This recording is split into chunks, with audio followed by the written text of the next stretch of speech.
niya kung kakayanin niya ba. Kaya yan. Pero sabihin ko sa'yo, mahirap talaga yan. Ang lupit mo na nilagay mo yung sarili mo sa ganyang sitwasyon. Ang lupit mo, sasabi ko sa'yo. Talagang bilib ako sa'yo na nandyan. Kumbaga, nahihirapan na siya. Naghanap pa siya ng challenges pa lalo. Diba? So, hindi siya na... Actually, hindi naman niya kailangan mag-business pa ngayon. Kasi...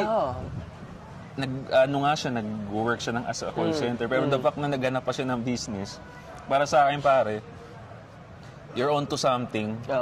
Ipagpatuloy mo yung ganyang mindset. Huwag mong isipin na kakayanin ko ba to pare. Gumawa ka ng paraan at yun ang tulungan ka namin. Manghingi ka ng tulong. Kasi for sure ako pare, pag meron kang ganyang mindset bro at yung hindi ka basta-basta ayoko na, isuko na ako. Naghahanap ka pa ng way.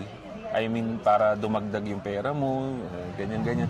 Pare, walang loser na ganyang mindset no?